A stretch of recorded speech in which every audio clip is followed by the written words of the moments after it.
दिल्ली स्तब्ध है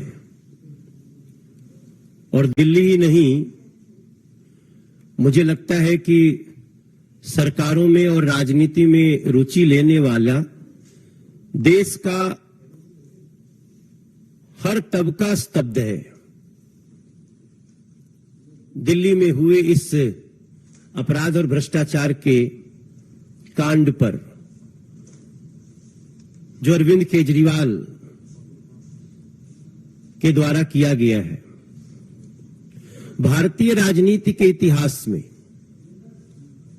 मैं एक बहुत महत्वपूर्ण बात की तरफ सबको ले जाना चाहता हूं कि भारतीय राजनीति के इतिहास में ऐसी कोई राजनीतिक पार्टी जो अपने अस्तित्व में आने के सबसे कम समय में लूट और भ्रष्टाचार का कीर्तिमान स्थापित कर दिया हो, तो उसमें एकमात्र राजनीतिक पार्टी बन गई है आम आदमी पार्टी, अरविंद केजरीवाल की पार्टी। ये कहते हुए मुझे जरा भी संकोच नहीं है कि आम आदमी के नाम से पार्टी बनाया और आम आदमी के खजाने को ही लूटने का काम किया और लूटते लूटते यहां तक पहुंच गए। ऐसा कभी नहीं हुआ है। आम आदमी के खजाने को लूटने के लिए आम आदमी का ही प्रयोग किया है। और हम पहले से कहते आ रहे हैं कि ये जितने भी घोटाले दिल्ली सरकार के हुए हैं, इसमें कोई जेल में हो या जेल में जाने वाला हो या जांच के घेरे में हो, ये सबका अगर कोई सही मायने में किसी के इशारे पे हो रहा है तो अरविंद केजरीवाल के इशारे पे हो रहा है। मुझे लगता है कि जहां तक दिल्ली के राजमहल के भ्रष्टाचार का मामला है, मैंने दिल्ली के लगभग हर लोग इसमें ये मान रहे हैं कि इसमें टॉयलेट और पर्दे ही करोड़ों के हैं। बाकी तो क्या है पता करने पे, जब सीबीआई इसकी इंक्वायरी कर रही है, शुरू किया तो पता चलेगा। ऐसी स्थिति में जिसने 2013 से सादगी का दम भरा था, ऐसी सादगी का दम कि अच्छे अच्छे उसके भ्रम में आ गए, और वो व्यक्ति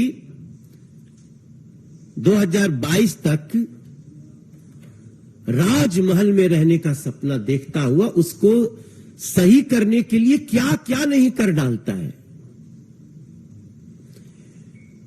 जब 2022 कहते हैं, 21 कहते हैं, 20 कहते हैं, याद आता है तो इंसानियत को रौंदने वाली एक ऐसी कुकृत्य का दर्शन होता है जब देश ऑक्सीजन के लिए परेशान था, जब देश के लोग अपने आमने सामने घर के लोगों को प्राण छोड़ते हुए देख रहे थे, कोई चारा नहीं चल रहा था, जहां एक दूसरे को बचाने के लिए दुआओं का भी समंदर था, उस समय एक अरविंद केजरीवाल नाम का व्यक्ति दिल्ली का मुख्यमंत्री अपना राजमहल बनाने में लगा था।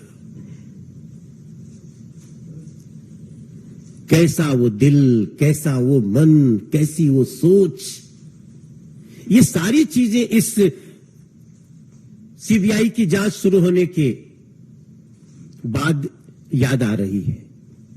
हमें इस मामले में सीबीआई की जांच की मांग हम लगातार कर रहे थे,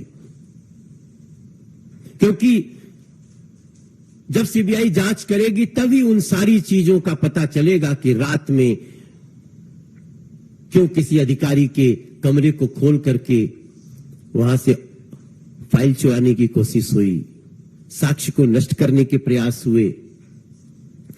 ऐसी स्थिति में हम उम्मीद करते हैं कि इस जांच से जनता के सामने राजमहल की सच्चाई आएगी। और राजमहल घोटाले की जांच इसलिए भी जरूरी है, वो सभी लोगों से मैं बताना चाहता हूं, क्योंकि सीएम बंगला निर्माण के लिए टेंडर जारी करने के नियमों का जो उल्लंघन किया गया वो किसके इशारे पे किया गया, ये जानना बहुत महत्वपूर्ण है। केजरीवाल ने टाइप 7 की पात्रता से कहीं बड़ा अधिक घर बनाने के लिए जो कार्य किया वो किसके इशारे पे, किसके सह पे किया गया, ये सीबीआई की जांच से पता चलेगा। जांच से यह भी पता चलेगा कि किसके निर्देश पर पीडब्ल्यूडी अधिकारियों ने ऐसे भवन निर्माण के लिए छोटी छोटी टेंडर जारी किए, किसके इशारे पे। यह भी पता चलेगा कि फर्निशिंग सामग्री के अलावे भवन निर्माण सामग्री के साथ साथ फर्श के पत्थर, लकड़ी के काम की दर और गुणवत्ता को किसने मंजूरी दी, ये सारी बातें पता चलेंगी। और सब कुछ देखते हुए मेरे जहन में जो बात आती है कि Arvind Kejriwal government is government of criminals, run by criminals in a manner of criminals। हम बहुत बार करप्शन की बात करते हैं, लेकिन आज हमें ये सब कुछ देख के लगता है कि ये गवर्नमेंट अपराधियों के द्वारा चलाई जा रही है और सीबीआई की जांच इसमें सही मायने में तह तक जाकर के ऐसे लोगों को सजा दिला पाएगी, ऐसा मेरा विश्वास है।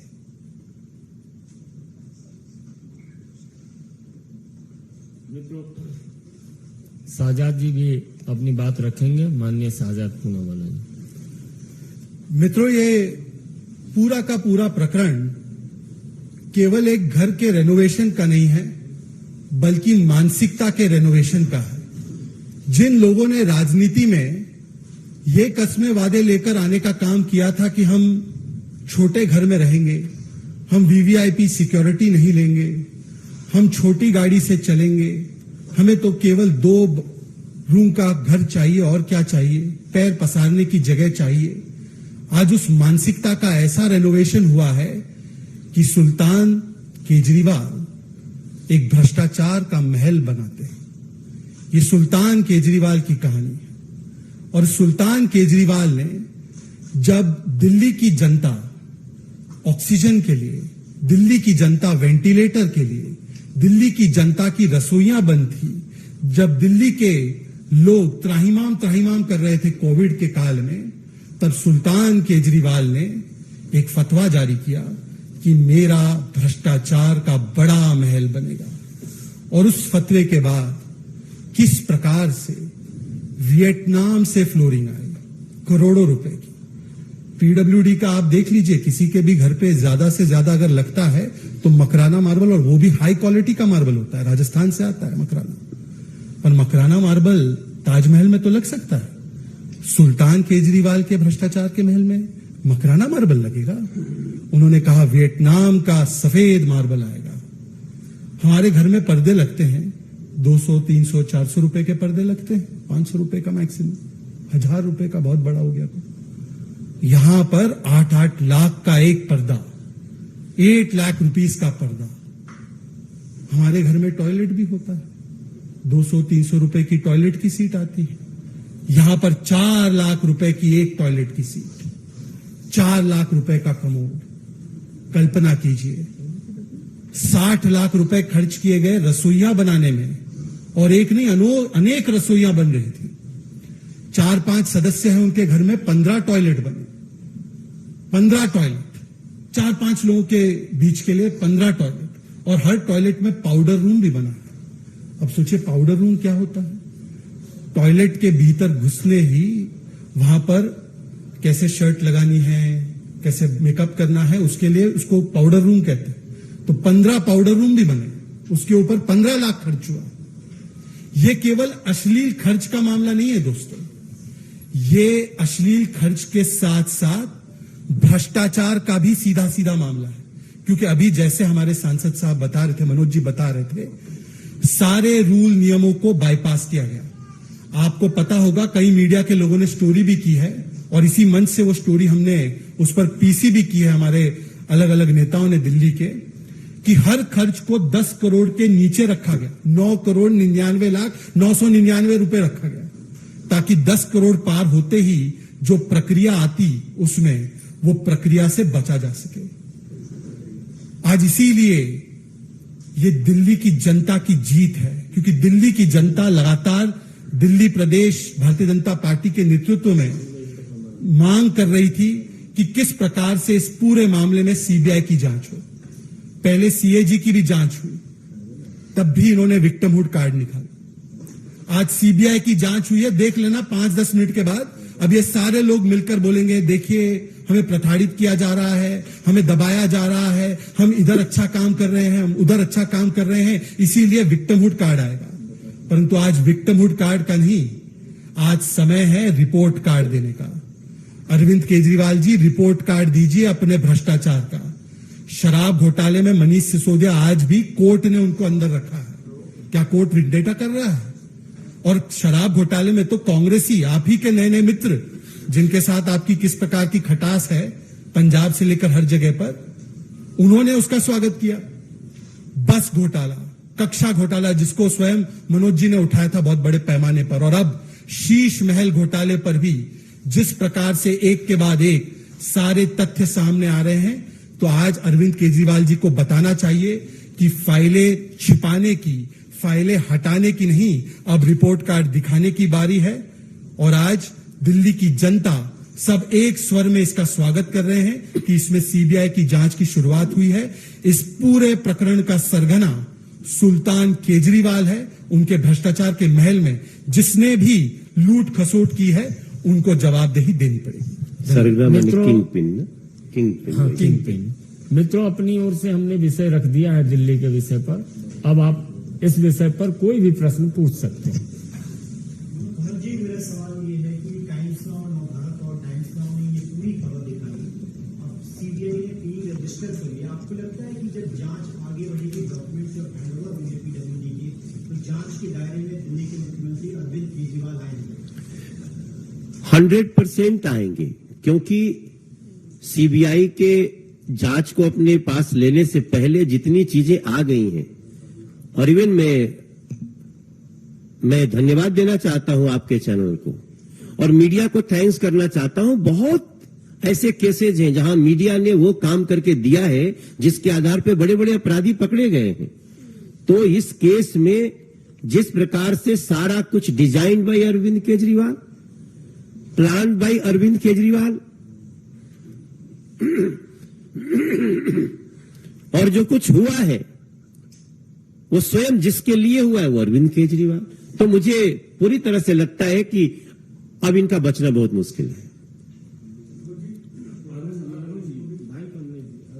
मनोज जी, जब से सीबीआई ने ये प्रिलिमिनरी इंक्वायरी शुरू की है, उसके बाद से आम आदमी पार्टी की तरफ से जो रिएक्शन आ रहे हैं, उनका ये कहना है कि 50 से ज्यादा केसेस अरविंद केजरीवाल के खिलाफ आपकी सरकार ने की है, जिसमें कुछ अभी तक निकलकर सामने नहीं आया, और ये केस भी वैसा ही होगा।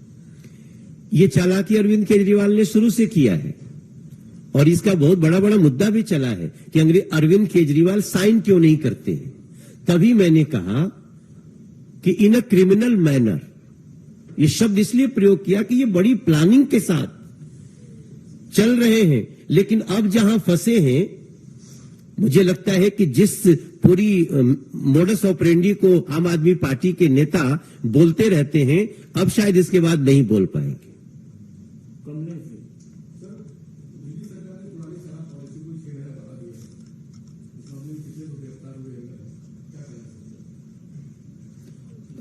Excuse me. देखिए, अगर मैं अनुमति हो तो ये तो स्पष्टीकरण हो गया। पहले तो ये कह रहे थे इनकी नई पॉलिसी दुनिया की बेस्ट पॉलिसी है, और अब पुरानी पॉलिसी को न केवल लागू किया गया, उसको बढ़ाया जा रहा है। इसका मतलब कि आज अरविंद केजरीवाल की सरकार ने माना है कि नई पॉलिसी जो इन्होंने लाई थी, जिसमें मनीष सिसोदिया आज भी जेल में है, वो पूर्ण तरीके से भ्रष्टाचार युक्त थी। इसीलिए अरविंद केजरीवाल को तो नैतिक आधार पर यह बताना चाहिए कि नई पॉलिसी किनके साथ मिलकर और कितना भ्रष्टाचार करने के लिए, 2000 करोड़ से ज्यादा का भ्रष्टाचार करने के लिए क्यों लाई गई थी। बहुत